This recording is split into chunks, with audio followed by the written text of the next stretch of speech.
Tonight on NewsWatch, looking at the sputtering economy from a spiritual perspective. How the instant gratification generation shares the blame for the nation's economic state. Plus, Easter Day violence in Nigeria. Christians targeted by Islamic terrorists. And Christians and the environment. One church's pledge to honor God by caring for His creation. All this and more tonight on NewsWatch. The stock market issues a negative verdict in the latest jobs report. Good evening, I'm Lee Webb. And I'm Wendy Griffith. The stock market took a drop today in the first reaction to Friday's disappointing jobs report. The report showed the U.S. economy created only 120,000 jobs in March, about half of what's been reported in previous months. In this presidential election year, the economy is creating strong political divisions, but some say the issue goes far deeper than Washington politics. John Waggy explains. Last week was bad for Wall Street, and Friday's report that fewer people than expected went back to work in March may not bode well for this week. That straight line acceleration path, it doesn't look like what we're on. We're still, again, better than where we were a year ago, but still, dealing with some headwinds to the economy. From President Obama, the message is, give it time. It's clear to every American that there will still be ups and downs along the way, and that we've got a lot more work to do. Those who see the economic glass as half full point to signs of an uptick in manufacturing, boosted by events like the opening of this Aerosystems plant in Kansas last week. We've had 26 months of economic growth. We're on the right track. Like the president, we want this to move more quickly. And of course, we want to see more jobs created. But soaring oil and gas prices, combined with an unemployment rate of over 8% and a sky-high debt burden in Washington, make the spring forecast for many investors and politicians more gloomy. What we need is leadership, and we are sorely lacking presidential leadership. Remember, this is a president that promised he'd cut the deficit in half by the end of his first term. Hasn't exactly produced that. He's added $5 trillion of debt, indebting our children and our grandchildren. The political conflict over economic issues is almost certain to escalate in the months leading up to November, but Pastor Rick Warren of Saddleback Church in California says Washington's problem is only the symptom of a bigger one. Regardless of all the problems that we see out there, I think they all have at their root a spiritual cause. And we have overspent. The biggest problem for all of our economic problems is our inability to delay gratification. I want it, and I want it now, and I'm going to buy it even if I can't afford it. And not only have people done that, the government's done it. John Waggy, CBN News. Well, joining us now is Dr. Charles Dunn. He is the author of The 7 Laws of Presidential Leadership. He's also a distinguished professor of government at Regent University. Dr. Dunn, let's start with Rick Warren's comments. Do you agree with him? In part, I agree with him. Yes, it's a spiritual problem.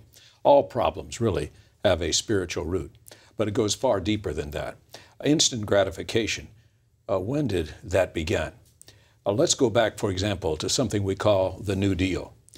Social Security and many other entitlement programs began then, continuing through the Fair Deal, New Frontier, Great Society, on down to Obamacare. We have built more people into being serviced by a large national government, what the founders did not intend. Ideas have consequences.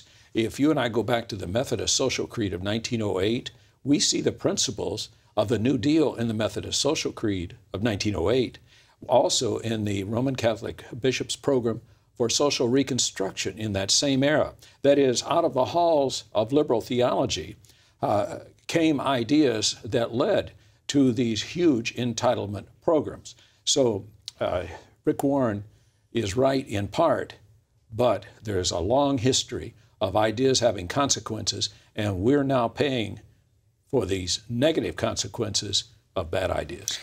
You have, as I mentioned, written the 7 Laws of Presidential Leadership. Where does President Obama come into this picture, and what does he need to do to turn it around? And will he do it? That's the most important Right now, question. It does not look like he will. I had thought that he would. If he had followed Bill Clinton rather than Jimmy Carter, he might have done it. Mm-hmm. Recall that Bill Clinton recognized that, hey, his health care program that his wife proposed was not sailing well. So he quickly jettisoned that.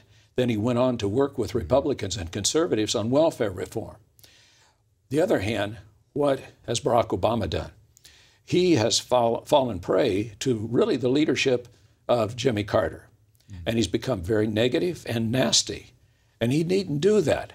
Here's a bright man who's very articulate, who could have led us a different direction and worked well with conservatives and Republicans. We've been talking about the instant gratification generation, but this is really nothing new because it really goes back to the fall and the want for gratification in the garden, right? Yes, Adam and Eve in the garden, and that's what they wanted, was instant gratification. And all through Scripture, Genesis through Revelation, we see that fundamental in the fall of mankind. Personal responsibility begins with us, and then we should demand it of our leaders as well. Right? That's correct. So we do have a spiritual problem. It has long historic roots, and you cannot easily get out or extricate yourself of a problem that's been long in creation. Dr. Dunn, thanks. We appreciate it.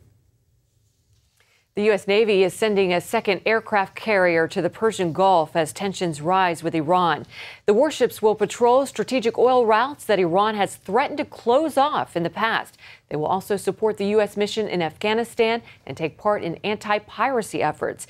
It's only the fourth time the U.S. has deployed two carriers to the same region at the same time. Iran is sending mixed signals ahead of nuclear talks set for later this week. One senior Iranian official says the regime is willing to meet some Western demands, while another says it will not agree to any preconditions. As Dale Hurd reports, some believe Iran is just stalling. As a new round of high-stakes talks begins, the U.S. and its allies plan to give Iran a final warning to shut down its nuclear facility. But time is short. Iran must act with the seriousness and sense of urgency that this moment demands. And Iran has signaled it might be willing to eventually stop producing its most highly enriched uranium, but would not totally abandon its ability to make nuclear fuel. The Israelis want Iran to abandon nuclear enrichment entirely. We will continue to follow the talks in order to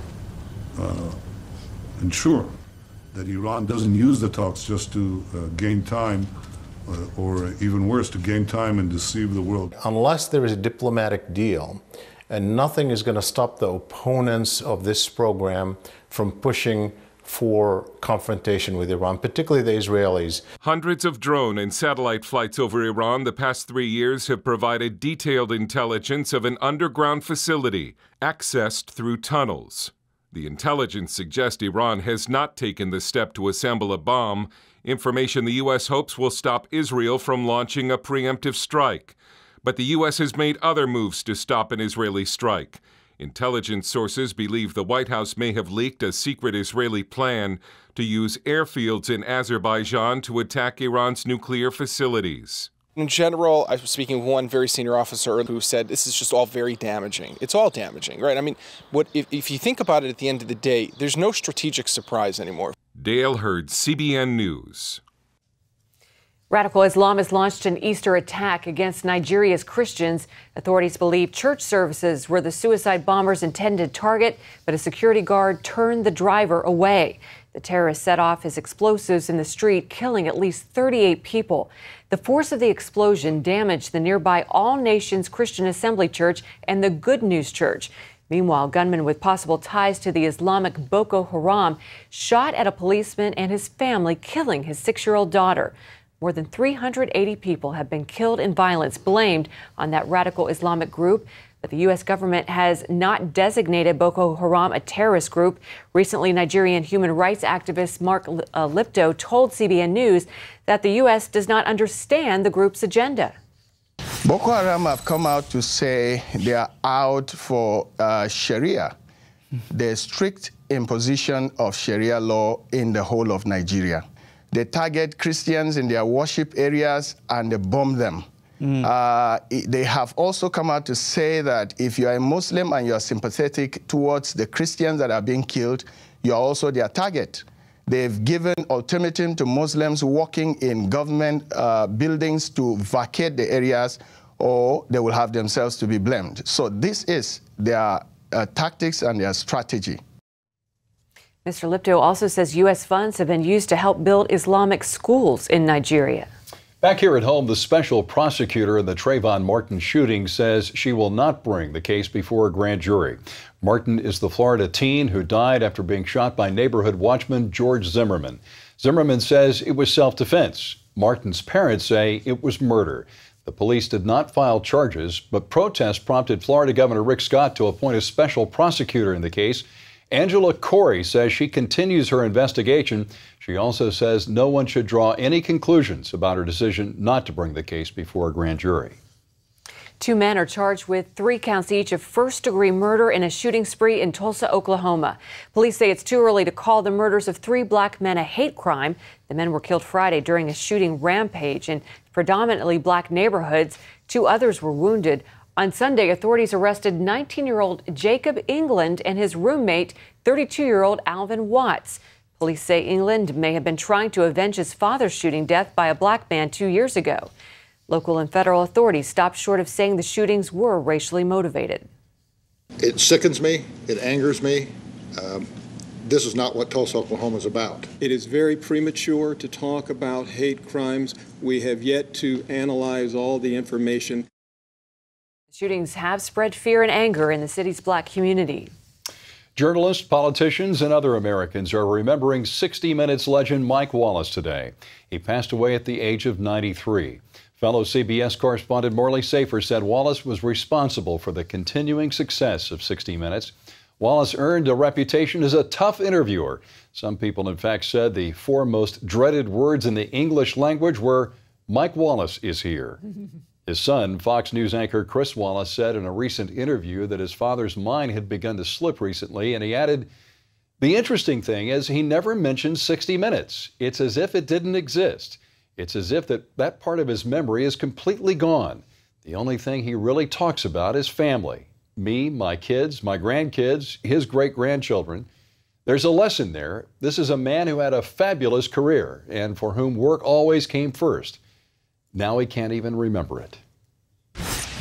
Wow. Coming up, a new study links autism with obesity, what every expectant mother should know.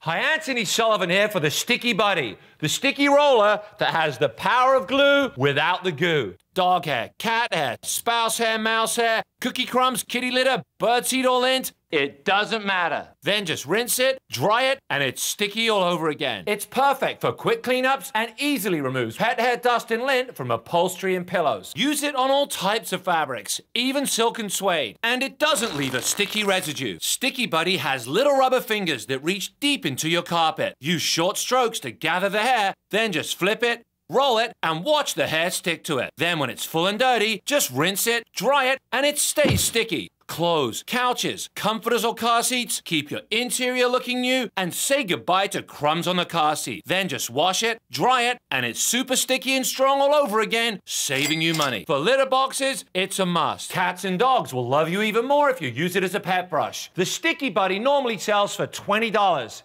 It comes with a cover, so it stays nice and clean and has a lifetime guarantee. So stop spending money on tape rollers and putting cash in the trash. Call now and you'll also get the detail size. Take it with you. It'll be there when you need it. Put it in your purse, pocket, desk drawer, or glove box. It even has a corner detailer with the same rubber fingers that gets into nooks and crannies. Same washability, same reusability, same sticky guarantee. The detail size normally sells for $10 by itself. But be one of the first to call, and you'll get both for $10. But order right now, and you can double the value. That's 2 sets of Sticky Buddies, the ones with the little rubber fingers, for $10. So call or click now. Call 1-800-558-7521 and pick up your Sticky Buddy. But hurry, call now. We're giving away a special offer on a second set of Sticky Buddies with all of today's orders. So call 1-800-558-7521 and find out about free shipping. That's 1-800-558-7521. Call now. Women who are obese during pregnancy are more likely to have a child with autism. That's according to a new study just released. And medical reporter Lori Johnson joins us now to sound a warning to women who may become pregnant. That's right. Obese women of childbearing age now have more reason than ever to take that weight off. Well, we already knew that obesity was linked to stillbirths and premature births, but this new study found that women who were obese during pregnancy were 67% more likely than normal weight women to have a child with autism. 67%. That's huge. And these figures are reliable. The study was conducted at the University of California and surveyed over 1,000 children. And the results of the study were issued today in the Journal of Pediatrics. Wendy. So let me get this straight. Are doctors absolutely concluding that obesity will result in autism? Well, they're not going quite that far. They're not declaring that definitively yet, but they are saying that these results are very troubling. Now, a woman who is obese is about 35 pounds or more overweight. Now, this may shock you, but 1/3, 1 out of 3 of all expectant mothers are obese. According to the study, obesity during pregnancy means a woman has a 1 in 53 chance of having a child with autism.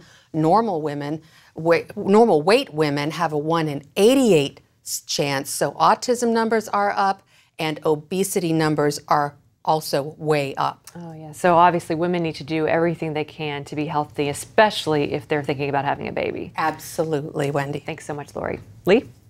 Folks in Texas are still picking up the pieces after severe storms spawned 14 tornadoes around Dallas last week. This weekend, aid workers were allowed into the hardest hit areas for the first time. Operation Blessing is there working to bring relief to residents. Take a look at this report from Lancaster.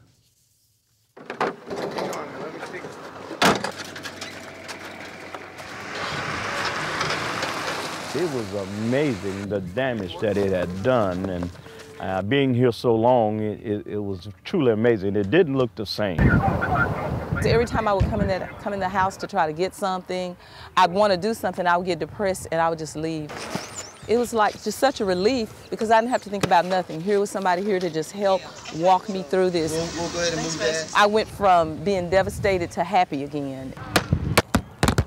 We're actually here today helping Miss Alice. She came in and filled out a work order because during the tornado she got a lot of damage to her roof. Her not having any insurance, that could be very costly for her. So we're stepping in and to try to fill that gap. I'm grateful because financially I needed it. Ask for grace and strength in these moments, Lord, and for wisdom. It's just awesome. It brings back just that joy to know that people really do care. Operation Blessing. Your name, that's what it is. It's a blessing. And to find out how you can help with Operation Blessing's relief efforts, you can visit our website, cbnnews.com. Tim Tebow shared a message of faith at a Super Bowl-sized Easter celebration. The New York Jets quarterback drew a crowd of about 15,000 to this outdoor church service in Austin, Texas Sunday. Fans wore Tebow jerseys and his iconic eye black. The pastor of Celebration Church interviewed Tebow for about 20 minutes. He asked him questions about leadership, the game, and his famous prayers on the football field. I really don't think I was the first athlete to get on a knee and pray. And it's funny because I have actually had the same routine the last 7 years, and just this year they started calling it Tebowing, which I have no idea why. Celebration Church rented more than 100 buses to shuttle people to the event from 6 nearby parking lots. Bubba Watson is the latest golfer to put on the iconic green jacket. Watson won the Masters tournament in Georgia yesterday, his first major championship win. Earlier this year, Watson spoke with CBN Sports. He gives God all the credit for his success in the sport, but says that winning isn't what's most important to him. Rather, knowing that God has a purpose for me. No matter what, he has a purpose, and for some reason, he has chosen golf for me. There are so many great Bible verses that mean a lot to me, and they all have behind them the message, Jesus loves me. Nice. Well, just ahead, we'll see what some are calling an environmental miracle. Stay with us.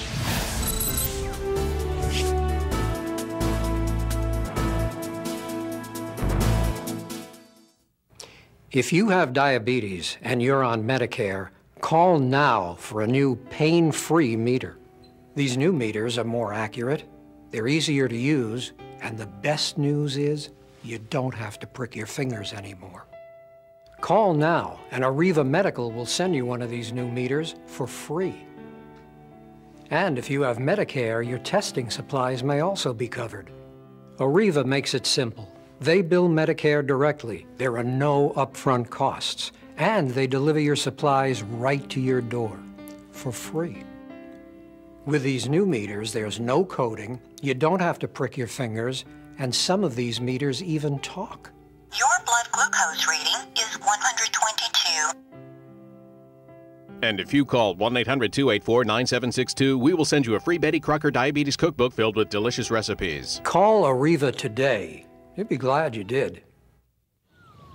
John Mapes is 42, mortgage, married, 2 great kids.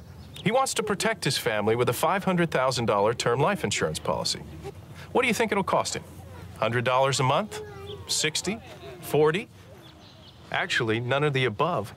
John can get a $500,000 policy from a highly rated insurer for under $25 a month. His secret? SelectQuote. SelectQuote is impartial. They'll search the pick of insurers like these to give you a choice of your best prices. SelectQuote has great savings on term life for women, too. John's wife, Carrie, can get a $500,000 policy for under $16 a month. SelectQuote has helped make term life insurance affordable for hundreds of thousands of people since 1985. How about you? Just call this number or visit SelectQuote.com.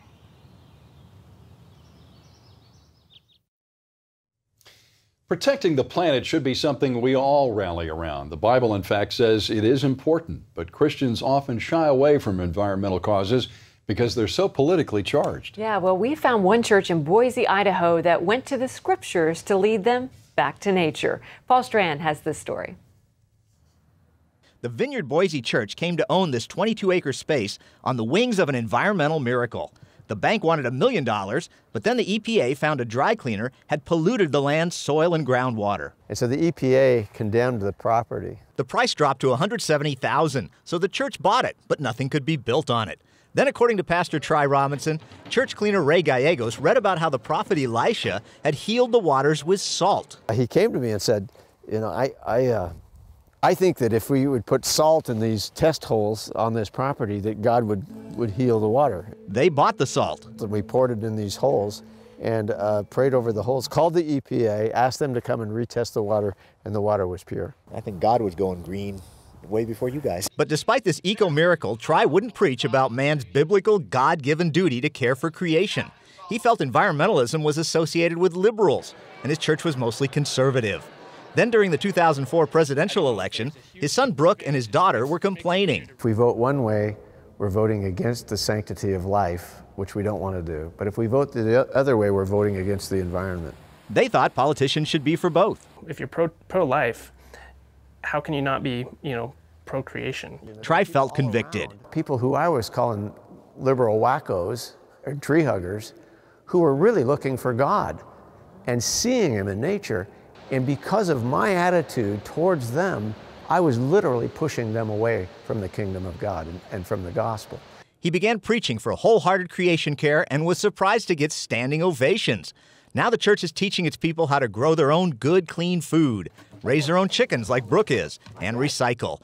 They push going out in the wilderness to clear trails and clean up wounded land. What the Vineyard found is that caring about the environment isn't just one single thing, but that it branches out into all sorts of other crucial areas of life. So they're training folks to go rescue water sources and renew the soil in third world lands where pollution kills millions. We all live on this rock. There's really no other place to go. We better take care of it. But there are Christians worrying when churches go green, who are they partnering with? You start looking at some of the hyper-environmental groups, their end goal, ultimately, if you really want to be honest, is fewer human beings. And they're putting the creation before the creator. And Ryan hopes they won't turn to government for environmental solutions, rules, and regulations. If you're adding all these onerous economic burdens and regulations, you're leading to less economic freedom, which ultimately will lead to less religious freedom and less political freedom. But Pastor Tri points out the green emphasis has showed dividends, especially spiritual ones. It gave us access to people that we had never had access to before. And church member Inga Johnson is a model to many of them for how to grow your own food and live simply in a non-wasteful way. I've always been attracted to small places. I love yard selling. I love thrift stores. I love reusing things. She turned her tiny yard into gardens, fruit trees, and vines, fed by her own compost, bordered by her own rock collection. It's a very small yard, and so I use every space. She'll soon have urban chickens in this coop made mostly from free scrap lumber. Now I've been doing all the cutifying stuff. On the other side of the size scale is Pastor Try's 80-acre spread in the mountains, which is one mass green experiment in sustainable living. The hay feeds the cows feed the garden, and the chickens feed the garden, and one thing feeds the next thing until it finally feeds us. The whole house runs off of a wood stove. It has solar hot water. Horses, cows, sheep, geese, chicken, and ducks all run around a huge pesticide-free garden and vineyard. I figure a vineyard pastor should have a vineyard. Orchard and hay fields, all part of a church trying to live green, hoping all Christians will join them, and all together they'll change the earth for the better. Paul Strand, CBN News, Boise, Idaho. If you have diabetes and you're on Medicare, call now for a new pain-free meter. These new meters are more accurate, they're easier to use, and the best news is you don't have to prick your fingers anymore. Call now, and Arriva Medical will send you one of these new meters for free. And if you have Medicare, your testing supplies may also be covered. Arriva makes it simple. They bill Medicare directly. There are no upfront costs, and they deliver your supplies right to your door for free. With these new meters, there's no coding, you don't have to prick your fingers, and some of these meters even talk. Your blood glucose reading is 122. And if you call 1-800-284-9762, we will send you a free Betty Crocker Diabetes Cookbook filled with delicious recipes. Call Arriva today. You'd be glad you did. John Mapes is 42. Mortgage, married, 2 great kids. He wants to protect his family with a $500,000 term life insurance policy. What do you think it'll cost him? $100 a month? 60?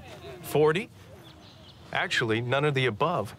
John can get a $500,000 policy from a highly rated insurer for under $25 a month. His secret? SelectQuote. SelectQuote is impartial. They'll search the pick of insurers like these to give you a choice of your best prices. SelectQuote has great savings on term life for women, too. John's wife, Carrie, can get a $500,000 policy for under $16 a month. SelectQuote has helped make term life insurance affordable for hundreds of thousands of people since 1985. How about you? Just call this number or visit SelectQuote.com.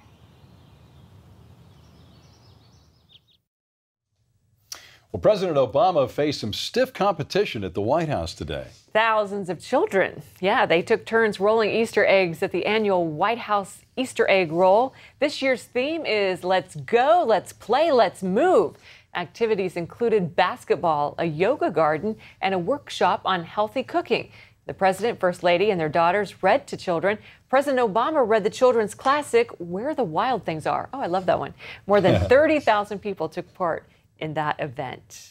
And it's always the Monday after Easter that they're out there having fun. A beautiful day for it. We weren't invited. We weren't. Next year, we're going to be there. Thanks for joining us. See you tomorrow. See you tomorrow. Bye.